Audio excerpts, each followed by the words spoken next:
Hello everyone, previous lecture में हमने curl of a vector, divergence of a vector and gradient of a vector के बारे में देखा और उसके 3 मेजर डेरिवेशन किए थे।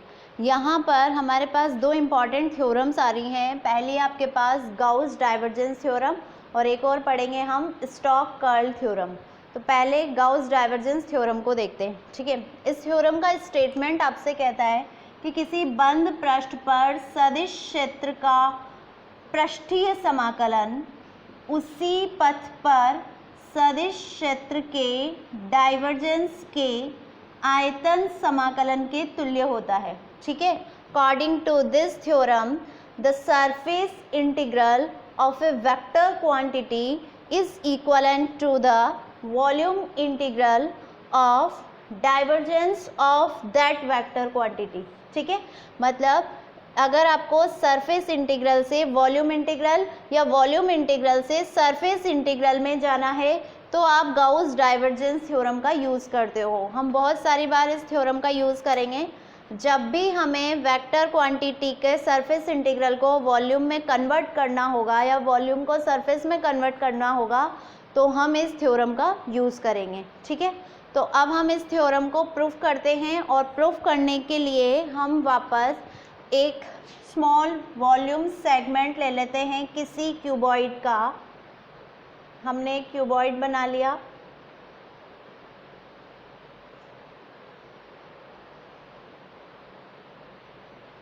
हमने माना कि इसमें वेक्टर की वैल्यू ए वेक्टर है, एक्स वाई और जेड डायरेक्शन। अब हम इस क्यूबॉइड का एक ही सरफेस ले रहे हैं। वॉल्यूम से किस में जाना है हमें? सरफेस इंटीग्रल में। तो हमने एक सरफेस ले लिया इसका आगे वाला के एल एम एन। इस सरफेस से निकलने वाला कुल फ्लक्स पता करेंगे। क्यों? क्योंकि ए डॉट डी ए वैक्टर इनटू एरिया, ये क्या है? फ्लक्स ही है। तो इस सरफेस से निकलने वाला फ्लक्स पता करना है। तो हम ये मान लेते हैं कि ये सरफेस बहुत सारे छोटे छोटे अल्पांशों से मिलकर बनी हुई है। इसमें बहुत सारे स्मॉल सेगमेंट्स हैं इस तरह से।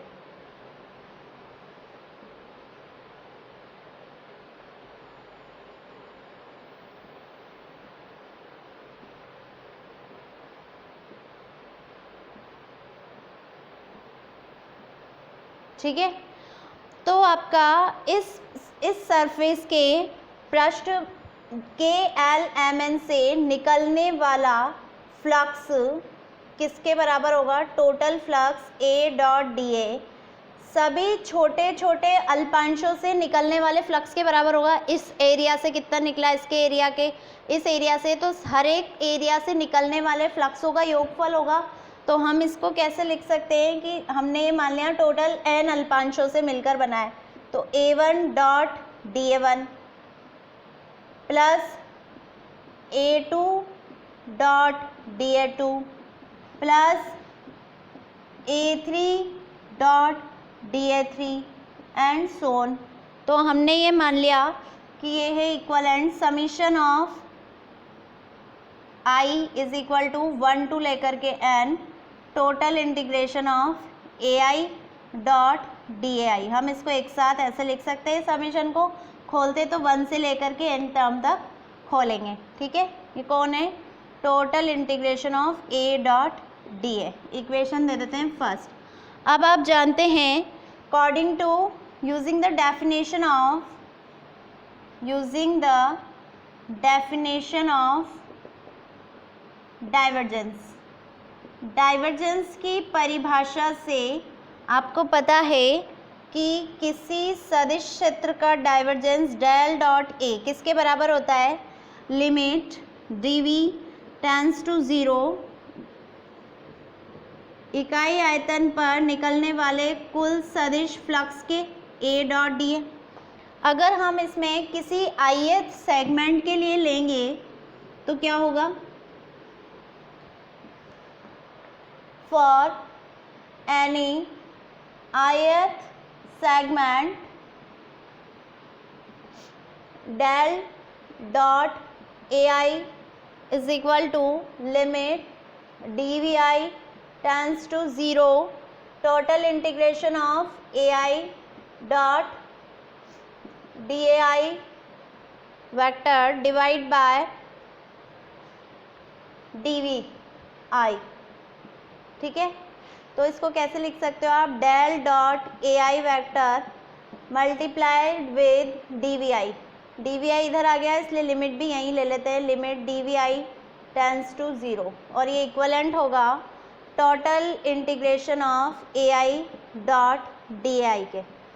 ए आई डॉट डी आई की वैल्यू आ गई, ये उठा के वैल्यू रख देंगे हम in first, put second in first, we get first में क्या है total A dot D A, फिर है summation of I is equal to 1 से लेकर के n, और ये पूरा उठा के ये ए आई डॉट डी आई की वैल्यू ये रख रहे हैं, limit D V I tends to 0 del dot A I D V I, ठीक है। अब स्मॉल वॉल्यूम सेगमेंट्स के लिए स्मॉल वॉल्यूम सेगमेंट्स का समीशन नहीं करना चाहिए, उनका हमेशा क्या होता है इंटीग्रेशन। समीशन कब करते हैं, जब राशियां कंटिन्यूस ना होके डिफ्रेंशिएट हो, मतलब सतत ना होके असतत हो। पर डीवीआई स्मॉल है मतलब छोटे छोटे अल्पांश हैं, छोटे छोटे अल्पांशों का जो योग है वो हमेशा किससे रिप्रेजेंट करते हैं, समीशन इंटीग्रेशन से। तो रिप्लेस करेंगे, replacing summation with integration we get total integration of a dot dA is equal to total del dot a dv। Summation की जगह इंटीग्रेशन लगा दिया तो आई वाई सब हट जाएंगे।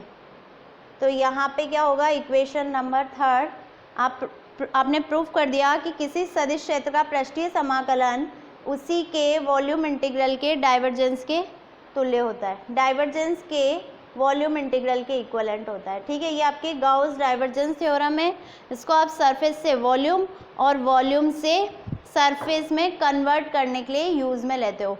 अब हम नेक्स्ट देखेंगे स्टोक्स कर्ल थ्योरम।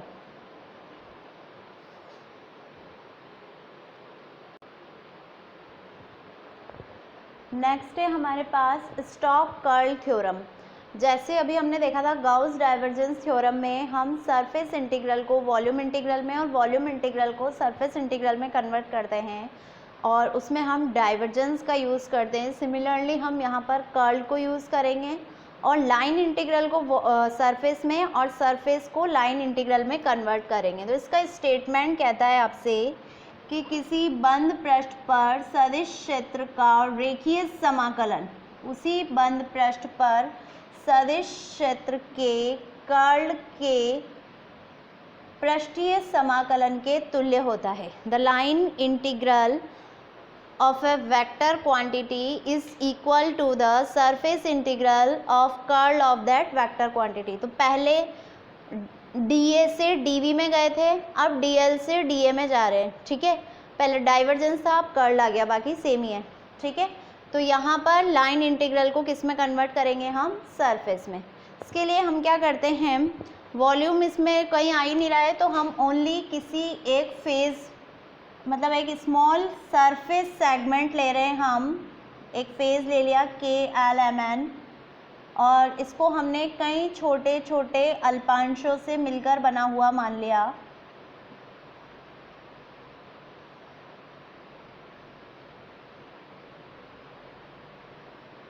ठीक है, जब आप इसके डायरेक्शंस देखोगे तो वो क्या होंगी, ये क्लॉकवाइज डायरेक्शन, ये आपके पास क्लॉकवाइज डायरेक्शन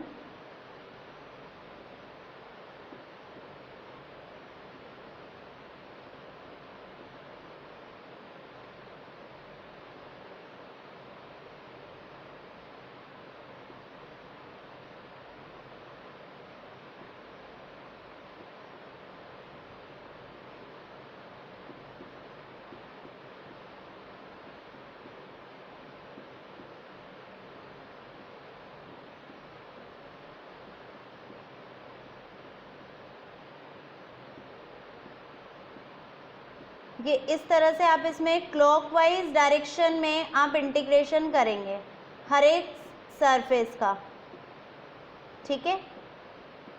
और जब आप ऐसा करोगे क्लॉकवाइज डायरेक्शन में हर एक की बाउंड्रीज पर लाइन इंटीग्रल, तो आप देखोगे कि जो कॉमन बाउंड्रीज हैं उन पर लाइन इंटीग्रल की डायरेक्शन एक दूसरे के अपोजिट है और मैग्नीट्यूड सेम है, तो वो तो इफ़ेक्ट आपस में कैंसिल आउट हो जाएंगे। ये इस तरह से हम क्लॉकवाइज डायरेक्शन में इसका इंटीग्रेशन करते जा रहे हैं और आप देखोगे कि ये जैसे कॉमन बाउंड्रीज है, इस पर ये दोनों एक दूसरे को इफेक्ट को निरस्त करेंगे, ये एक दूसरे को, ये एक दूसरे को, तो सभी के कॉमन बाउंड्रीज पर जो इंटीग्रेशन की डायरेक्शन है वो एक दूसरे के अपोजिट होने के कारण इफेक्ट कैंसिल आउट हो जाएगा और ओनली ये बाउंड्रीज वाले इंटीग्रेशन बचेंगे, ये वाले, ये वाले, ये और ये। तो फाइनली इसके according total integration of A dot dl केवल बाउंड्रीज के लिए होगा और वो कितना होगा, वही a1 डॉट dl1 पहली बाउंड्री के लिए, दूसरी के लिए a2 डॉट dl2 केवल बाउंड्री, ये first, second, third and so on up to the, let us consider these are end boundaries, छोटे छोटे अल्पांशों की। फिर आप इसे कैसे लिखते हो, summation of i is equal to 1 to n total integration of ai dot dli vector, ये आपके पास total a dot dl according to definition of curl.